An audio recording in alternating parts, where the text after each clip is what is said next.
और प्रद्युम्न जी महाराज का विवाह हुआ।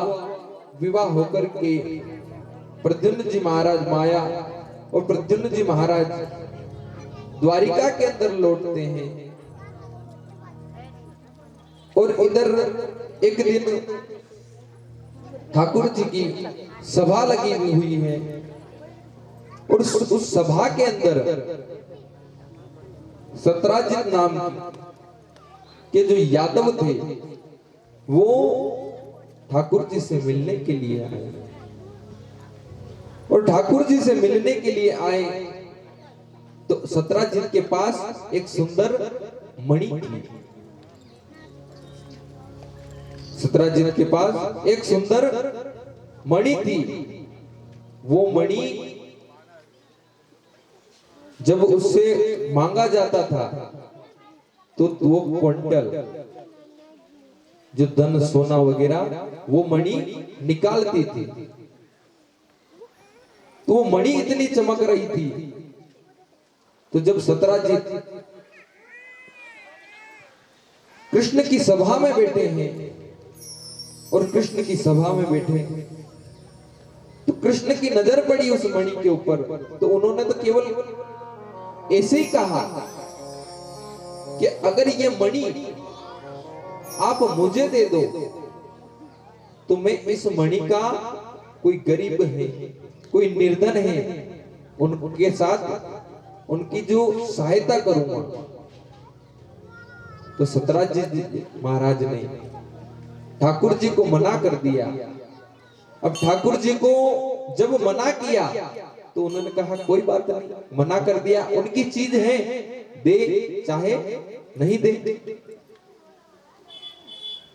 अब सत्राजित ने मना किया तो ठाकुर जी ने कोई नाम लिया ही नहीं।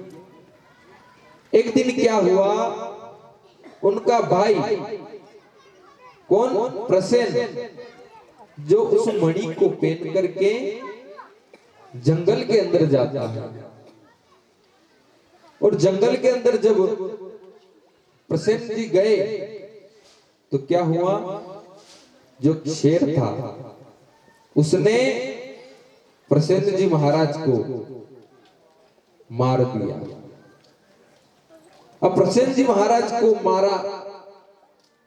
अब इधर क्या हुआ कि सत्राजित को क्या लगा कि मेरे जो कृष्ण थे उन्होंने इस मणि को देखा और इस मणि को देखा तो मेरे को लगता है कि मेरे भाई को भी कृष्ण ने मरवाया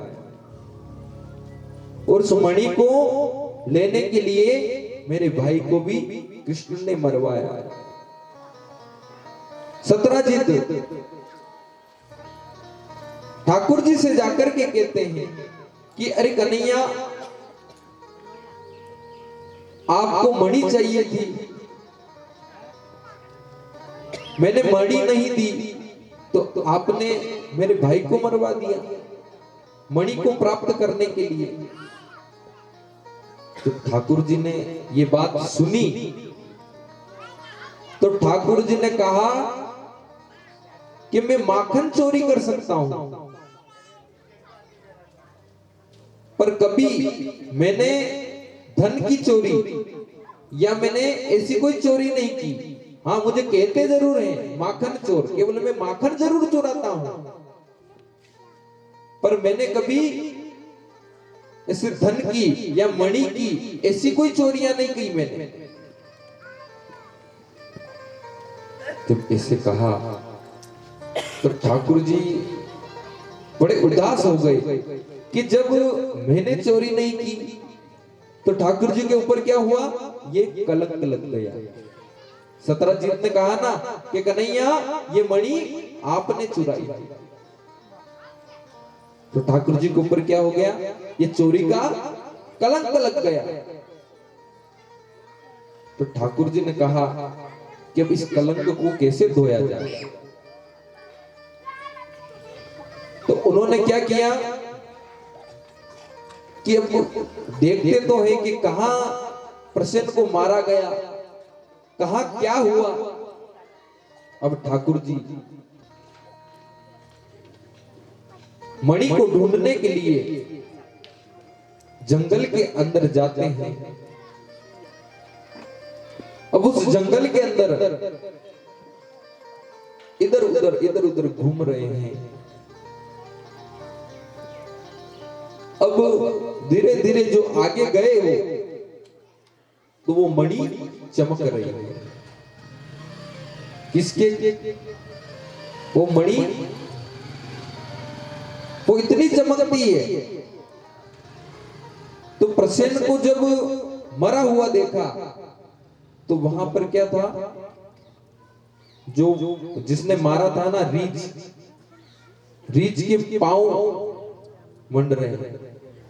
वो पांव को देख करके कृष्ण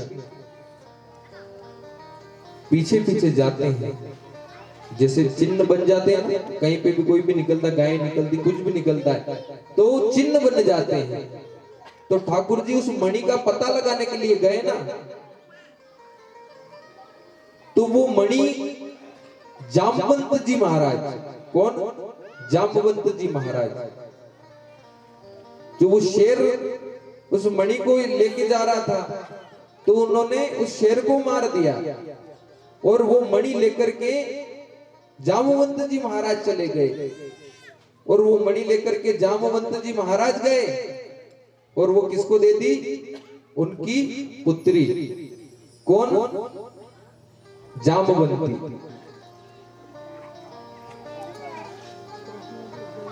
अब ठाकुर जी जब उस जो पेड़ लगे हुए हैं उनको देखते देखते जा रहे हैं, तो वो पेड़ जो मंडे हुए हैं ना, वो कहां जा रहे हैं? जामवंत जी की गुफा के अंदर। और उस गुफा के अंदर कन्हैया हमारे ठाकुर जी गए तो जामवंत जी ने कहा कि महाराज आप हो कौन और यहां किस लिए आया? तो ठाकुर जी की नजर पड़ी जामवंती के ऊपर, तो वो उससे खेल रही, उस मणि से। जो मणि चोरी हुई ना, उस मणि से जामवंती खेल रही है। अब वो मणि से खेल रही है, इधर उधर उस हाथ में लेती है। उनको थोड़ी पता कि ये है क्या, वो तो चमक रही मणि। तो के जब कोई भी चीज चमकती है तो अपन उसको हाथ में लेकर के इधर उधर घुमाते हैं। उसी प्रकार जामवंती भी उस मणि को घुमा रही है इधर उधर। जब ठाकुर जी ने देखा तो वो कहने लगे कि ये मणि मेरी है और इसकी वजह से मेरे ऊपर चोरी का कलंक लगा है। इतने में जामवंत जी ने सुना तो जामवंत जी कहने लगे कि महाराज मैं आपके यहां से मणि नहीं लेकर के आया, मुझे तो जंगल में मिली। कि हाँ तुम्हें जंगल में मिली है, पर ये मणि मेरी है, आप मुझे प्रदान कर दीजिए। तो जामवंत जी महाराज कहने लगे कि ये मणि आपको नहीं मिलेगी। कि क्यों? कि अगर मणि चाहिए तो पहले मेरे से युद्ध करना पड़ेगा। क्या कहा? कि अगर मणि चाहिए तो मेरे से युद्ध करना पड़ेगा। ठाकुर जी ने कहा मैं युद्ध भी कर लूंगा, कोई बात नहीं, पर मैं चाह रहा हूं कि आप वैसे दे दो मणि तो अच्छा रहे। कि नहीं, बिना युद्ध के तो मणि नहीं दूंगा आपको। अब ठाकुर जी के और जामवंत जी महाराज के युद्ध होता है। अब ठाकुर जी और दोनों के युद्ध हो रहे हैं जामवंत जी महाराज के। तो ये युद्ध कितने दिन चला? 27 दिन। 27 दिन तक जब युद्ध चल रहा तो जामवंत जी को कब की याद आ गई? रामा अवतार की। रामा अवतार के समय ये जामवंत जी महाराज जब रावण और परमात्मा का युद्ध हो रहा था, तो उस युद्ध के अंदर कोई कुछ मांग रहा, कोई कुछ मांग रहा, पर जामवंत जी महाराज बैठे हुए हैं, वो कुछ नहीं बोल रहे, बस बैठे हैं एक जगह। तो राम ने कहा कि आप उदास क्यों बैठे हो, क्या हो गया? कि मैं उदास इसलिए बैठा भगवान कि इतना युद्ध हुआ, पर जो मेरे हाथों के अंदर जो खुजली है ना युद्ध करने की, वो अभी तक गई नहीं है। मैं और युद्ध करना चाहता हूं। तो राघवेंद्र सरकार ने क्या कहा कि मैं अभी मर्यादा पुरुषोत्तम हूं, अभी मर्यादा में हूं।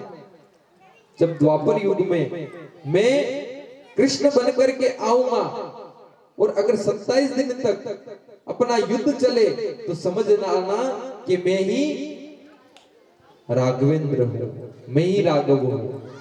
जब लंबे समय से जामवंत जी महाराज से कोई ज्यादा देर तक युद्ध नहीं कर पाते थे, पर जब ऐसा लगे कि समय ज्यादा हो गया युद्ध होते हुए, तो समझ लेना कि मैं ही हूं।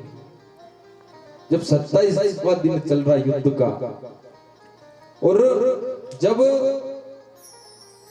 एक दूसरे से युद्ध कर रहे हैं, तो जामवंत जी महाराज समझ गए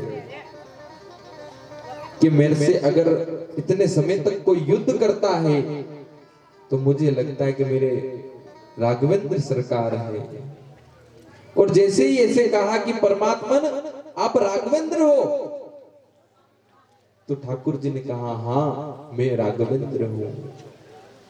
और जामवंत जी महाराज राघवेंद्र सरकार के श्री अपने बांके बिहारी लाल के चरणों में गिर जाते हैं, और गिर कर कहते हैं भगवान मुझे क्षमा कीजिए, मैंने आपको इसे देखा नहीं, मुझे आपको समझने में देर लग गई। पहले युद्ध किया, जब युद्ध लंबे समय तक चला, तो उनको क्या लगा कि इतने समय तक तो मेरे से कोई युद्ध नहीं कर सकता। तो उन्होंने क्या कहा कि भगवान ठीक है, पर आपने जो रामा अवतार की जो झांकी थी, जो आपका स्वरूप था, एक बार मुझे उसके दर्शन करवाइए। तो ठाकुर जी ने रामा अवतार में जो धनुष और बाण लेकर के जब परमात्मा आए थे, उसके दर्शन किसको? जामवंत जी महाराज को कराते हैं। और जामवंत जी महाराज को उन्होंने दर्शन कराए, तो जामवंत जी महाराज कहते हैं कि परमात्मा ये मणि आपके ऊपर कलंक लगाया ना, इस मणि का, आप इस मणि को लेकर के चले जाओ,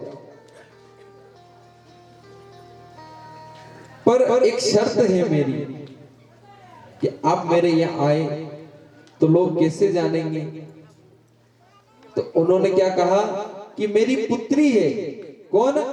जामवती, उनसे आपको विवाह करना पड़ेगा। तो ठाकुर जी कहने लगे कि एक विवाह तो पहले हो गया मेरा, कि नहीं आपको गोविंद विवाह तो करना पड़ेगा। तो परमात्मा का दूसरा विवाह किसके साथ हुआ? जामवंती जी के साथ में। अब जामवंती जी के साथ में जब परमात्मा का विवाह हुआ, नहीं ये चोरी का कलंक क्यों लगा परमात्मा के ऊपर? क्योंकि भादवे मास के अंदर जब चतुर्थी थी, उसका चांद परमात्मा ने देख लिया था, इसलिए परमात्मा को चोरी का कलंक लगा। अब जामवंती जी के साथ परमात्मा का विवाह हुआ। अब जामवंती को लेकर के परमात्मा आ रहे हैं, किसके पास गए परमात्मा आकर के? सत्राजित के पास। और सत्राजित को जाकर के कहते हैं कि तुमने कहा ना कि मैं चोरी करके गया। तो वो मणि लेकर के ठाकुर जी आए और सत्राजित को वो मणि देने लगे। कि ये मणि मैं चोरी करके नहीं ले गया था, ये मणि तो तुम्हारा भाई जंगल के अंदर गया था, जो शेर ने उसे मार दिया, और इसको कौन ले गया था? रीछ, जामवंत। और जामवंत की जो कन्या है उस इससे खेल रही थी, और उनके साथ में युद्ध करके इस मणि को लेकर के आया। जब सत्राजित ने सब बात सुनी तो सुनकर के सत्राजित राघवेंद्र सरकार के, हमारे ठाकुर के चरणों में गिर गए कि हे गोविंद, हमें क्षमा कर दीजिए, हमने आपके ऊपर झूठा कलंक लगाया। कोई काम अपन करते हैं ना,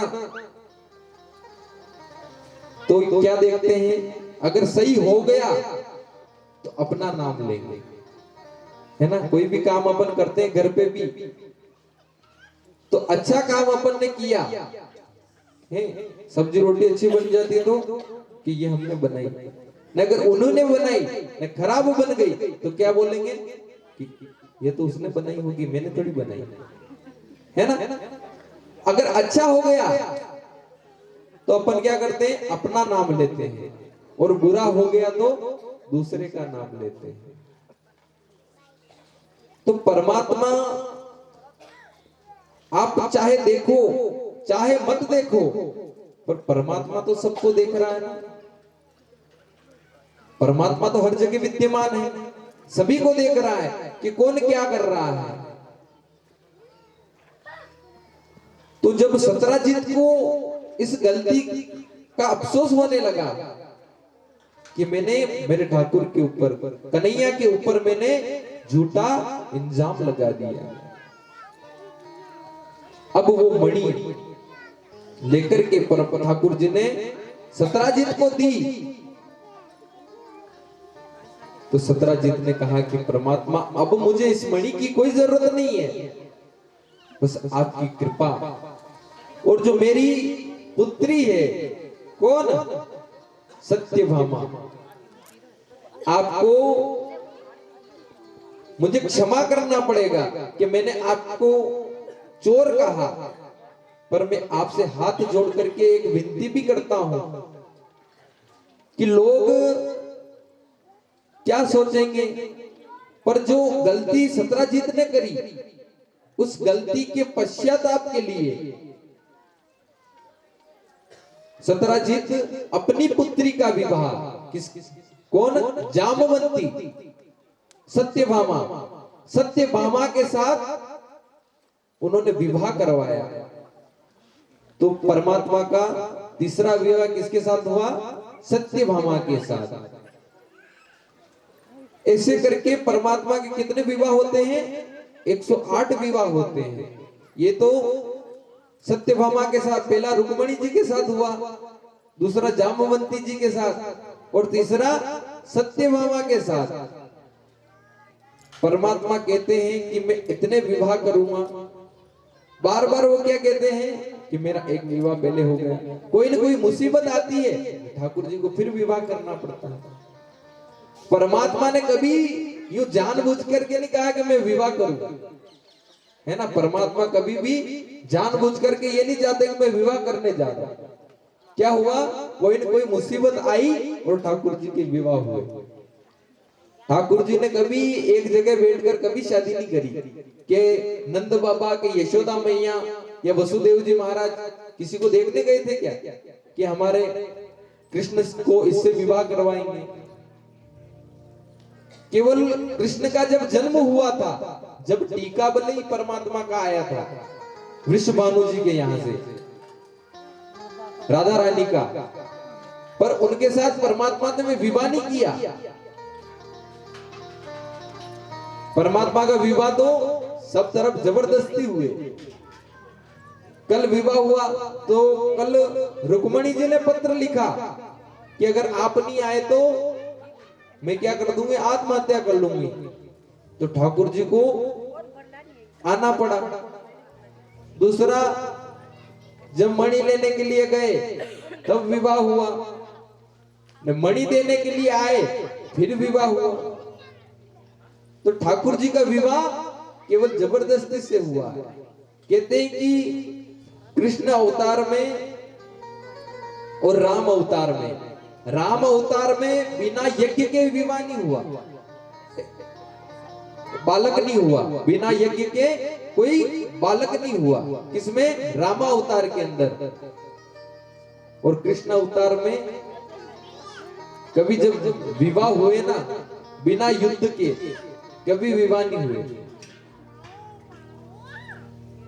कृष्ण अवतार आप सब प्रसंग सुन रहे हो, इन प्रसंग में परमात्मा ने सबसे युद्ध करके, किसी से क्या करके ही विवाह किए, बिना युद्ध के विवाह नहीं हुए। तो हमारा ठाकुर इस प्रकार है, कहते कर्म प्रधान विश्व करी राखा, पर अपना कर्म सही होना चाहिए। अपना कर्म से ठाकुर भक्त को कब देखते हैं परमात्मा? जब उसका भाव बनता है परमात्मा के प्रति। आप यहाँ आते हो कथा के अंदर, 2-3 घंटे बैठते हो, पर 2-3 घंटे के अंदर आप 10 बार तो उठ करके इधर उधर चले जाते हो, इधर उधर की बातें करते हो।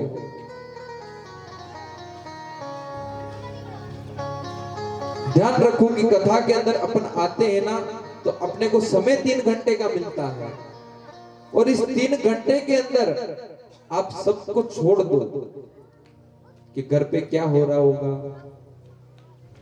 केवल कथा के अंदर बैठे हैं तो अपना ध्यान केवल ये रखो कि हमारा गोविंद, हमारा बांके बिहारी लाल, हमारा मुरली वाला हमारे सामने बैठा है और हम उनके सामने बैठे हैं, और उस बांके बिहारी लाल की, उस कन्हैया की हम कथा सुन रहे हैं। पर यहाँ कथा सुनने के लिए आते हैं ना, तो अपना ध्यान यहाँ बैठे बैठे कि आज शाम को सब्जी कहीं की बनाएंगे, आज मुझे चित्तौड़ जाना था। सब कब याद आता है? वहां बाहर रहते तो याद नहीं आता, कहाँ आता है? कथा में बैठ आकर के बैठे नहीं याद आ जाता है सभी, कि यहाँ से उठ करके हमें क्या करना है, कहाँ जाना है ना।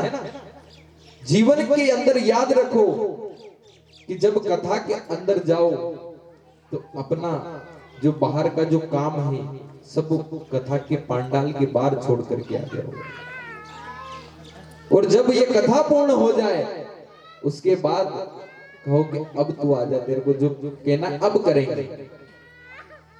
तो हमेशा याद रखो कि कथा के अंदर आए तो बस अपना काम क्या है, 2 घंटे या 3 घंटे परमात्मा की कथा चलती है, उस कथा के अंदर आकर के परमात्मा का गुणगान करते रहें और परमात्मा का नाम सुमिरन करते रहें, क्योंकि नाम सुमिरन करने से ही इस भव सागर से आप पार होगे, नहीं तो फिर इस 84 लाख में भटकना पड़ेगा।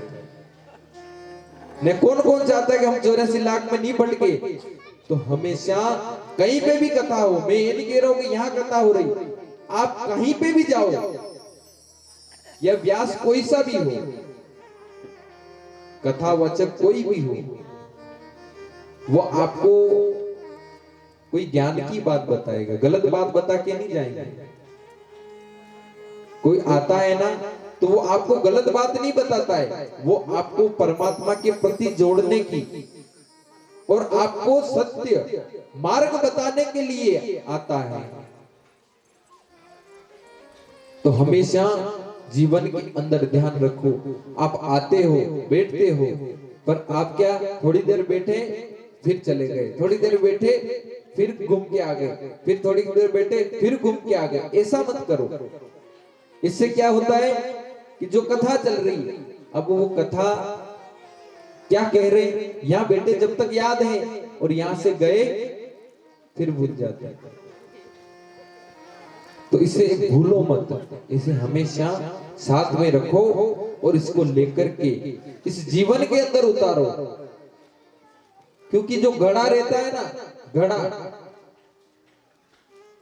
जो कुमार बनाता है उस घड़े को, तो अगर सीधा रखेगा तो क्या होगा, वो घड़ा भर जाता है।